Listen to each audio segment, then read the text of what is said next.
नारायणं नमस्कृत्य नरं चैव नरोत्तमं देवीं सरस्वतीं व्यासं ततो जयमुदीरयेत्। बोल बाल कृष्ण लाल की जय, बोल कृष्ण कन्हैया लाल की जय। जय श्री कृष्ण। नमस्कार दोस्तों, स्वागत है आप सभी का मेरे YouTube चैनल आर के भक्ति में। प्रिय भक्तजनों, आज की कथा में हम आपको गोकर्ण उपाख्यान की कथा का वर्णन सुनाएंगे। तो सभी भक्तजन हमारी गोकर्ण की कथा को बड़े श्रद्धा भाव और प्रसन्नचित्त मन से सुने। जो भी भक्त हमारे चैनल पर नए जुड़े हैं, जिन्होंने अभी तक चैनल को सब्सक्राइब नहीं किया है, वो चैनल सब्सक्राइब जरूर करें, वीडियो को लाइक करें, शेयर करें और कमेंट में राधे राधे जय श्री कृष्ण अवश्य लिखें। बोलो विष्णु भगवान की जय। सूत जी कहते हैं, मुनिवर उस समय अपने भक्तों के चित्त में अलौकिक भक्ति का प्रादुर्भाव हुआ। देख भक्त वत्सल भगवान अपना धाम छोड़ वहां पधारे। उनके गले में बनमाला शोभा पा रही थी। श्री अंग सजल जलधर के समान श्यामवर्ण था, उस पर मनोहर पीतांबर सुशोभित था। कट प्रदेश करधनी की लड़ियों से सुसज्जित था, जिस पर मुकुट की लटक और कानों में कुंडलों की झलक देखते ही बनती थी। वे त्रिभंग ललित भाव से खड़े हुए चित्त को चुराए लेते थे। वक्ष स्थल पर कौस्तुभ मणि दमक रही थी। सारा श्रीअंग हरिचंदन से चर्चित था। उस रूप की शोभा क्या कहें। उसने तो मानो करोड़ों कामदेवों की रूप माधुरी छीन ली थी। वे परमानंद चिन्ह मूर्ति मधुराति मधुर मुरलीधर ऐसी अनुपम छवि से अपने भक्तों के निर्मल चित्तों में आविर्भूत हुए। भगवान के नित्य लोक निवासी लीला परिकर उद्धव आदि वहां गुप्त रूप से उस कथा को सुनने के लिए आए हुए थे। प्रभु के प्रकट होते ही चारों ओर जय हो की ध्वनि होने लगी। उस समय भक्ति रस का अद्भुत प्रवाह चला। बार बार अबीर गुलाल और पुष्पों की वर्षा तथा शंख ध्वनि होने लगी। उस सभा में जो लोग बैठे थे, उन्हें अपने देह गे और आत्मा की भी कोई सुधि न रही। उनकी तन्मयता देखकर नारद जी कहने लगे, मुनीश्वरगण, आज सप्ताह श्रवण की मैंने ये बड़ी ही अलौकिक महिमा देखी। यहाँ तो जो बड़े मूर्ख दुष्ट और पशु पक्षी भी हैं, वे सभी अत्यंत निष्पाप हो गए हैं। अतः इसमें संदेह नहीं है कि कलकाल में चित्त की शुद्धि के लिए इस भागवत कथा के समान मृत लोक में पाप पुंज का नाश करने वाला कोई दूसरा पवित्र साधन नहीं है। मुनिवर, आप लोग बड़े कृपालु हैं। आपने संसार के कल्याण का विचार करके यह बिल्कुल निराला ही मार्ग निकाला है। आप कृपया यह तो बताइए कि इस कथा रूप सप्ताह यज्ञ के द्वारा संसार में कौन कौन लोग पवित्र हो जाते हैं। सनकाद ने कहा, जो लोग सदा तरह तरह के पाप किया करते हैं, निरंतर दुराचार में ही तत्पर रहते हैं और उल्टे मार्गों से चलते हैं, तथा जो क्रोधाग्नि से जलते रहने वाले कुटिल और काम परायण हैं, वे सभी इस कलयुग में सप्ताह यज्ञ से पवित्र हो जाते हैं। जो सत्य से च्युत माता पिता की निंदा करने वाले, तृष्णा के मारे व्याकुल आश्रम धर्म से रहित दम्भी, दूसरों की उन्नति देखकर कुढ़ने वाले और दूसरों को दुख देने वाले हैं, वे भी कलयुग में सप्ताह यज्ञ से पवित्र हो जाते हैं।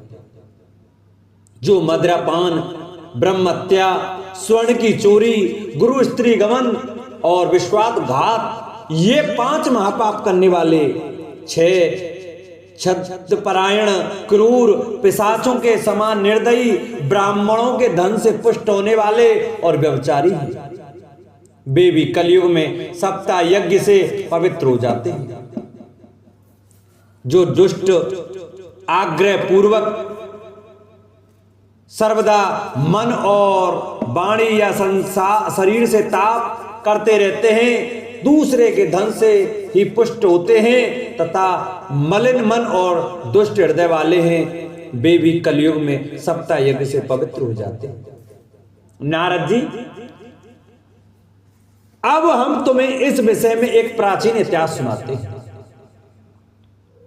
उसके सुनने से ही सब पाप नष्ट हो जाते हैं। पूर्व काल में तुंगभद्रा नदी के तट पर एक अनुपम नगर बसा हुआ था। वहां सभी वर्णों के लोग अपने अपने धर्मों का आचरण करते हुए सत्य और सत्कर्म में तत्पर रहते थे। उस नगर में समस्त वेदों का विशेषज्ञ और स्रोत स्मार्त कर्मों में निपुण एक आत्मदेव नाम का ब्राह्मण रहता था। वह साक्षात दूसरे स्वर्ग के समान तेजस्वी था। वह धनी होने पर भी भिक्षाजीवी था। उसकी प्यारी पत्नी धुंधली, कुलीन एवं सुंदरी होने पर भी सदा अपनी बात पर अड़ जाने वाली थी। उसे लोगों की बात करने में सुख मिलता था। स्वभाव था क्रूर, प्राय कुछ ना कुछ बकवाद करती रहती थी।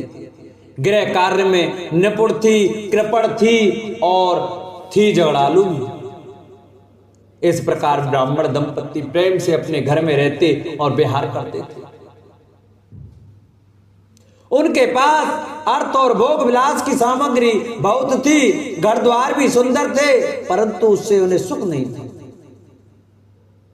जब अवस्था बहुत ढल गई तब उन्होंने संतान के लिए तरह तरह के पुण्य कर्म आरंभ किए और वे दीन दुखियों को गौ, पृथ्वी, स्वर्ण और वस्त्रादि दान करने लगे।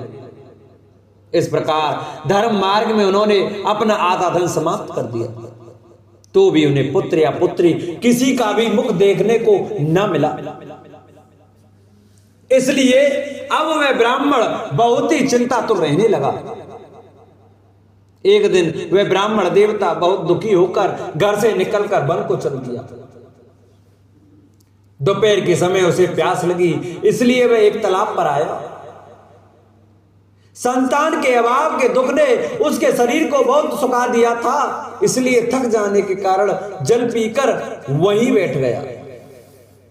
2 घड़ी बीतने पर वहां एक सन्यासी महात्मा आए। जब ब्राह्मण देवता ने देखा कि वे जल पी चुके हैं, तब वह उनके पास गया और चरणों में नमस्कार करने के बाद सामने खड़े होकर लंबी लंबी सांसें लेने लगा।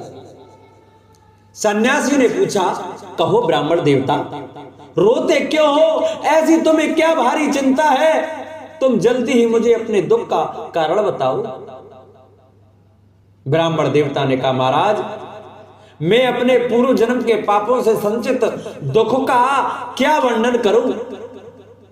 अब मेरे पितर मेरे द्वारा दी हुई जलांजलि के जल को अपनी चिंताजनित सांस से कुछ गर्म करके पीते हैं। देवता और ब्राह्मण मेरा दिया हुआ प्रसन्न मन से स्वीकार नहीं करते। संतान के लिए मैं इतना दुखी हो गया हूं कि मुझे सब सूना ही सूना दिखाई देता है। मैं प्राण त्यागने के लिए यहां आया हूं। संतानहीन जीवन को धिक्कार है, संतानहीन गृह को धिक्कार है, संतानहीन धन को धिक्कार है और संतानहीन कुल को धिक्कार है। मैं जिस गाय को पालता हूं वह भी सर्वथा बांझ हो जाती है। जो पेड़ लगाता हूं उस पर भी फल फूल नहीं लगते। मेरे घर में जो फल आता है वह भी बहुत जल्दी सड़ जाता है। जब मैं ऐसा अभागा और पुत्रहीन हूं, तब फिर इस जीवन को ही रखकर मुझे क्या करना है? यूं कहकर वे ब्राह्मण दुख से व्याकुल हो उस सन्यासी महात्मा के पास फुट फुट कर रोने लगा। तब उन यतिवर के हृदय में बड़ी करुणा उत्पन्न हुई। वे योगनिष्ठ थे। उन्होंने उसके ललाट की रेखा देखकर सारा वृतांत जान लिया और फिर उसे विस्तार पूर्वक कहने लगे। सन्यासी ने कहा, ब्राह्मण देवता, इस प्रजा प्राप्ति का मोह त्याग दो। कर्म की गति प्रबल है। विवेक का आश्रय लेकर संसार की वासना छोड़ दो। विप्रवर सुनो, मैंने इस समय तुम्हारा प्रारब्ध देखकर निश्चय किया है कि 7 जन्म तक तुम्हारे कोई संतान किसी प्रकार नहीं हो सकती। पूर्व काल में राजा सगर एवं अंग को संतान के कारण दुख भोगना पड़ा था। ब्राह्मण, अब तुम कुटुंब की आशा छोड़ दो, संन्यास में ही सब प्रकार का सुख। ब्राह्मण ने कहा, महात्मा जी, विवेक से मेरा क्या होगा, मुझे तो बलपूर्वक पुत्र दीजिए, नहीं तो मैं आपके सामने ही शोक मूर्छित होकर अपने प्राण त्यागता हूं। जिसमें पुत्र स्त्री आदि का सुख नहीं है, ऐसा संन्यास तो सर्वथा नीरस ही है। लोक में सरस तो पुत्र पौत्र आदि से भरा पूरा गृहस्थाश्रम ही है। ब्राह्मण का ऐसा आग्रह देखकर उन तपोधन ने कहा, विधाता के लेख को मिटाने का हट करने से राजा चित्रकेतु को बड़ा कष्ट उठाना पड़ा था, इसलिए देव जिसके उद्योग को कुचल देता है, उस पुरुष के समान तुम्हें भी पुत्र से सुख नहीं मिल सकेगा। तुमने तो बड़ा हठ पकड़ रखा है और अर्थी के रूप में तुम मेरे सामने उपस्थित हो, ऐसी दशा में मैं तुमसे क्या कहूंगा। जब महात्मा जी ने देखा कि यह किसी प्रकार अपना आग्रह नहीं छोड़ता, तब उन्होंने उसे एक फल देकर कहा, इसे तुम अपनी पत्नी को खिला देना, इससे उसके एक पुत्र होगा। तुम्हारी स्त्री को 1 साल तक सत्य, शौच, दया, दान और एक समय एक ही अन्न खाने का नियम रखना चाहिए। यदि वह ऐसा करेगी तो बालक बहुत शुद्ध स्वभाव वाला होगा। यूं कहकर वे योगीराज चले गए और ब्राह्मण अपने घर लौट आया। वहां आकर उसने वह फल अपनी स्त्री के हाथ में दे दिया और स्वयं कहीं चला गया। उसकी स्त्री तो कुटिल स्वभाव की थी ही। वह रो रो कर अपनी एक सखी से कहने लगी, सखी, मुझे तो बड़ी चिंता हो गई है, मैं तो यह फल नहीं खाऊंगी। फल खाने से गर्भ रहेगा और गर्भ से पेट बढ़ जाएगा, फिर कुछ खाया पिया जाएगा नहीं, घर का धंधा कैसे होगा। और देववश यदि कहीं गांव में डाकुओं का आक्रमण हो गया तो गर्भिणी स्त्री कैसे भागेगी। यदि सुखदेव जी की तरह यह गर्भ भी पेट में रह गया तो इसे बाहर कैसे निकाला जाएगा। और कहीं प्रसव काल के समय वह टेढ़ा हो गया तो फिर प्राणों से ही हाथ धोना पड़ेगा। यूं भी प्रसव के समय बड़ी भयंकर पीड़ा होती है। मैं सुकुमारी भला यह सब कैसे सह सकूंगी। मैं जब दुर्लभ पड़ जाऊंगी तब ननद रानी आकर घर का माल मता समेट ले जाएंगे और मुझसे तो सत्य शौचादि नियमों का पालन होना भी कठिन ही जान पड़ता है। जो स्त्री बच्चा जनती है उसे उस बच्चे के लालन पालन में भी बड़ा कष्ट होता है। मेरे विचार से तो बंध्या और विधवा स्त्रियां ही सुखी हैं।